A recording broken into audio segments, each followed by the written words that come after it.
Hello everyone, I'm back again, and I guess this is my first real video on this channel. Polar bears.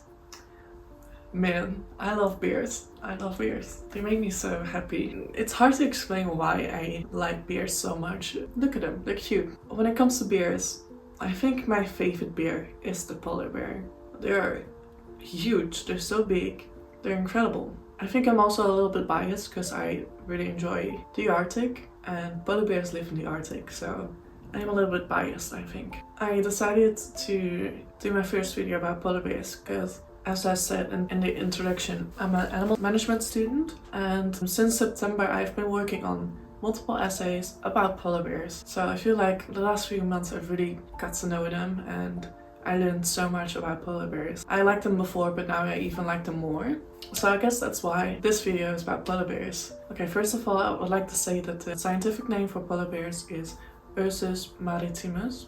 Ursus means bear, or like bear kind, and maritimus stems from, I don't remember exactly what it was, but it relates to water, because polar bears spend a lot of their time on sea ice, so they're kind of called water bears. What I would like to talk about today is the anatomy, the habitat, behavior in captivity, reproduction, threats. I also found an incredible video that I would like to show. I will link all the sources that I got the information from down below, so you can find the sources as well. So I've written a few things down next to me because I don't want to forget things. The first thing I wrote down is that the fur of a polar bear is white in color, but it's technically not white. It's actually transparent. I wrote down, each hair shaft is pigment free and reflects visible light. Most polar bears live in the Arctic, right? With a lot of ice and snow. It's just a lot of whiteness around them. They reflect the snow on their fur, and that's why they look white. But the fur can also appear yellow, grey and brown, depending on the season and the lining, of course. And their skin underneath their fur is black, as you can see on the nose and the lips. Their fur is actually very interesting. They have incredible ways to keep themselves warm in the cold environments that they live. Their fur consists of a thick underfur that measures approximately 5 centimeters and 15 centimeters long. That's thick. That's thick. And besides that, polar bears also have a layer of oil in their fur, which keeps them like dry from all the swimming that they do and the snow and the ice. Because if you get wet in those kind of environments, like it's over.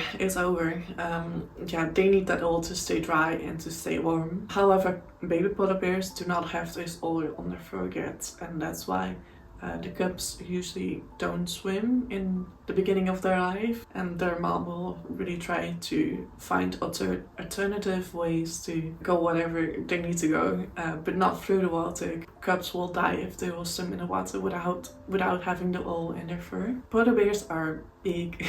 Males can weigh about 300 to 800 kilograms. Females weigh a little bit less. I think females go up to 600. I wrote down females only weigh 150 to 300 kilograms. The male polar bears can be from 200 to 250 centimeters long, and the females have a length of 180 to 200 centimeters. So big.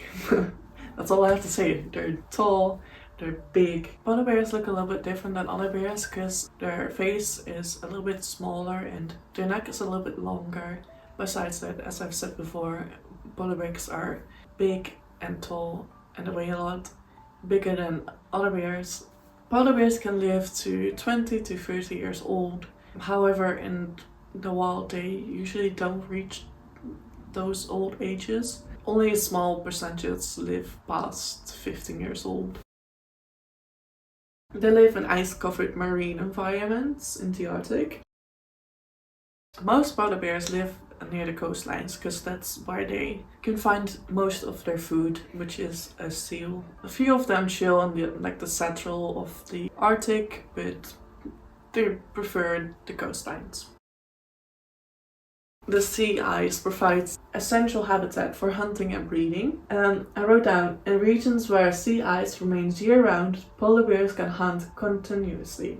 However, in areas where the ice fully melts each summer, polar bears are forced to spend several months on land, relying mainly on stored fat reserves until the ice refreezes. Especially during springtime, when there are a lot of baby seals or seal pups, polar bears will hunt a lot. They try to hunt as much as possible so they can build up reserves for winter, because during winter there's not a lot of food around and they need the fat that they can get from seals. To catch seals, polar bears have several hunting methods. For example, still hunting. This involves waiting near a seal's breathing hole and sneaking upon the seal and attacking them out of nowhere. Another approach is aquatic stalking, where the polar bear swims towards seals resting on the ice and sees towards them. In some cases, polar bears resort to lair crashing, where the polar bear breaks through snow layers while seals shelter. Additionally, polar bears sometimes charge at seals on the ice. Now, one thing you have to know about polar bears when it comes to hunting and running is they're very wise when it comes to spending their energy. They will try to spend as less energy as possible because they'll need it to survive. So you won't see a polar bear running for a very long time, even though they're very fast at running and very good swimmers as well. They're very considerate when it comes to spending their energy. Besides that, because of their thick fur, polar bears can overheat quite easily, so if they will run for too long, they might overheat as well, and yeah. And nature is all about survival of the fittest. Another thing I wrote down about their behavior in wild is cannibalism in polar bears is usually driven by survival, more common in males in poor condition who may kill and eat females or juveniles. Mothers rarely harm their cubs, and intentional mother-offspring cannibalism is very uncommon, though some have been observed consuming cubs after their death. So cannibalism is not really a thing, except for very hungry, starving male polar bears. Mother polar bears are very protective of their cubs, care a lot about their cubs, so it's very unlikely that they will eat their own cubs. Besides eating them after they died. There's also been a time, I hope I can find a picture, of a dog in the Arctic that was tied up to like a post or a pole or something, and a polar bear came and most people would think, oh, the dog's going to die, the polar bear will kill him. But the polar bear decided to play with the dog, and I think when I look at the pictures, it seems very sweet, and it's quite rare that such a thing can happen. Like, I feel like a lot of people have this idea of polar bears that are super dangerous, which they are. However, if they've eaten, if they are satisfied, they won't necessarily attack you or try to hunt you down or whatever. If they're full, it's okay. We're good, we're chill. I would also like to mention that there's not been a lot of human conflicts with polar bears. It doesn't happen very often that a polar bear will try to hunt a human, because most polar bears, they have never seen humans before, they've never smelled humans before. So they don't really know what's up with us, you know. It has been recorded that when polar bears did try to attack humans, the humans could see in the polar bears that it was kind of like hesitant. It wasn't really sure to attack the humans. In all those cases, the humans were just able to save themselves by shooting the polar bear. But yeah, they could see that the polar bear was hesitant to attack the humans. So that's another thing that I find interesting. Polar bears have a nomadic lifestyle. They travel vast distances in search of food. Food is very abundant, so they will have to travel or walk a lot to find some food. They can also eat seaweed, eggs from birds as well, berries. They kind of eat pretty much anything they can find, or will. Carcasses, is that how it's called? I think so. Another science paper that I found very interesting is it's about a mom bear traveling from northern Alaska to northern Greenland with her two cubs. Between its capture on 22 May 1992 and 90 December 1993, this polar bear covered a total of 7,162 kilometers. I think that's incredible. Especially with 2 cubs. Amazing. Amazing. I could never. Polar bears live mainly alone, solitary. This is mainly due to the unpredictability of other polar bears and where they are. This is caused by the shifting sea ice because of this shifting sea ice, like the environment changes all the time. Polar bears travel long distances to find mates, and while females may initially resist, eventually they'll usually form bonds that can last for days or weeks, and the pair will spend a lot of time together. They will play together. It has also been seen that play together in forms of like rolling down a mountain, just a lot of cute things, cute couple things. Another thing I wrote down is, despite their solitary lifestyle, the pairs can display affection through playful behaviors. Polar bear mothers are highly protective and nurturing, as I've mentioned before. Cubs remain with their mother for about 2 years, and after that the polar bear mother will just usually leave the bears on their own. Polar bears don't hibernate as other bears do. Except for pregnant females, they will find a den and they will just lay low for a couple of months until they give birth to their cubs. And then they will stay in a den for 4 weeks, I believe, and then exit the dens. But besides that, polar bears don't hibernate. The reason why pregnant females will enter those dens to lay low, which is called dormancy or torpor, it will help them endure harsh conditions and support reproduction.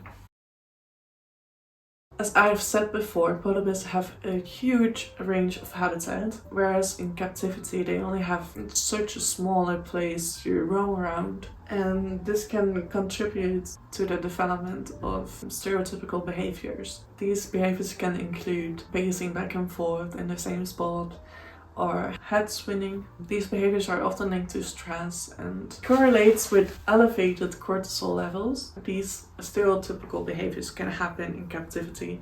Of course, does not have to be the case. Not every zoo will have polar bears with stereotypical behaviors. It really depends on how well polar bears are doing in the zoo, and the type of enrichments the zoo gives to the polar bears, how the space looks like. All those kind of things really matters. Additionally, wild polar bears are primarily solitary. However, in zoos, a lot of polar bears are kept in pairs. I think this is because people thought it was sad that the polar bear was alone, and now it's kind of like normal that the polar bears are together, which normally they aren't in the wild. There's no science to back up that they do not get along in zoos. It's just uncommon, but it's not necessarily a bad thing. And most of the time the polar bears will just kind of do their own thing and not really, show any socialing behaviors towards the other polar bears. Sometimes it can happen, they will fight. It is nice that the zoo will provide an environment where the polar bears have visual barriers, allowing them to retreat. There's very little known about reproduction of polar bears. It's difficult to state general facts over the breeding process due to lack of evidence, so I can't really say much about it, honestly. But what is known is that most males begin to breed at about 8 to 10 years of age, and females begin 4 to 6 years. Cubs live around 2 years during springtime. Mating can occur from late January or early February to the end of June, but peaks between March and April. Yeah, that's it for reproduction. There's not much information about it.